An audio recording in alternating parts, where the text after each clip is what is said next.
Bonjour, bienvenue dans cette émission YouTube. Je suis Thomas Croza et je suis là pour vous parler avec mes invités de jeux de société qui sont utilisés en classe.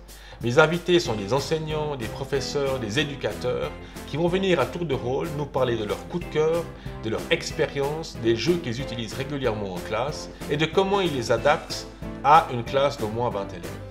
Vous allez retrouver sous la vidéo toutes les informations sur les jeux dont nous parlons. Vous pouvez vous abonner à notre chaîne YouTube pour être tenu au courant des futures émissions. Et vous pouvez bien sûr poser des commentaires auxquels nous nous ferons une joie de répondre. Merci encore d'être avec nous. C'est parti.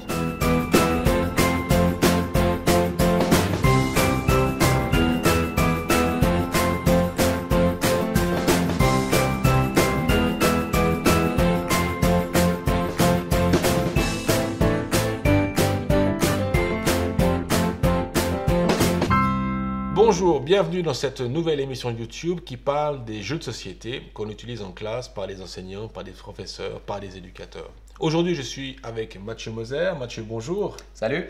Alors Mathieu, présente-nous un petit peu qui tu es, ce que tu fais. Donc moi je suis enseignant depuis quelques années à Martigny-Croix dans une classe de 8H.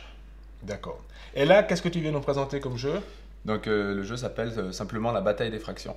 Donc la bataille des fractions, en première vue, c'est pas un jeu qui est édité, il n'y a pas de boîte, on ne trouve pas en magasin. Non, tout à fait, c'est un jeu qu'on peut télécharger sur internet, qui est libre de droit et puis qu'on peut imprimer nous-mêmes, que chaque enseignant peut imprimer lui-même pour sa classe. D'accord, donc on va mettre de toute façon le lien sous la vidéo pour que vous puissiez le trouver et le télécharger. Donc sur l'attaque, maintenant l'explication de ce qui se passe dans ce jeu-là, combien il y a de joueurs, à quelle tranche d'âge on s'adresse et puis quelle est la durée un petit peu du jeu. Donc comme la bataille normale aux cartes, c'est pour 2 joueurs, l'âge c'est à partir de l'âge où ils sont capables de travailler les fractions, donc c'est-à-dire des 11 ans. Et puis la durée peut varier de 10 à 15 minutes. Et comment ça se passe la mise en place? Parce que c'est des petits groupes de 2. Hein. Voilà, on peut travailler par groupe de 2. Donc la mise en place, il faut déjà découper les cartes et puis les plastifier pour qu'elles résistent quand même quelques parties. Ensuite, les enfants se mettent par 2. Ça peut être un atelier dans la classe ou ça peut être tout le monde qui joue en même temps aux fractions. D'accord. Chaque carte est composée d'une fraction. Les fractions vont jusqu'à un dénominateur de 12. Et ensuite, on a une barre, un étalon en fait, qui est ici partagé en 5. Pour la carte 9, il est partagé en 9. Et puis le numérateur, il est en couleur. Ce qui va permettre en fait aux enfants, très simplement, s'ils ont un doute, donc là il n'y a pas trop de doute, mais si d'un coup ils ont un doute, ils peuvent comparer en fait la grandeur de la fraction et puis dire, ah ben 2 cinquièmes, c'est plus petit que 6 neuvièmes. Okay. Ensuite, la partie, elle se déroule comme une bataille aux cartes, c'est-à-dire qu'ils sortent chacun une carte. Ici, on a 5 huitièmes et 6 onzièmes. S'ils ont un doute, ils vont simplement comparer. Et on se rend compte que là, 5 huitièmes est plus grand que 6 onzièmes. Donc, celui qui a posé la carte 5 huitièmes l'emporte. La spécificité du jeu de la bataille, c'est s'il y a une bataille, c'est-à-dire si on a 2 cartes où il y a une égalité. Ici, on a 2 quarts et 4 huitièmes. Ce qui va entre autres permettre aux enfants de se rendre compte que même si on n'a pas la même fraction, elles peuvent être égales.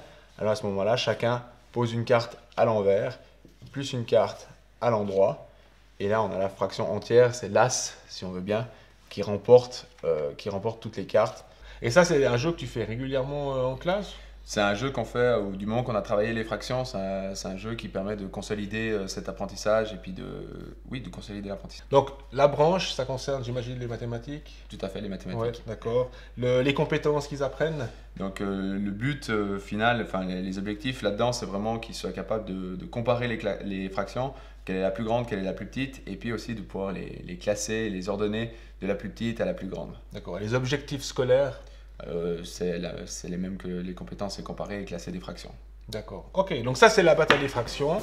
Merci Mathieu. Et à tout bientôt.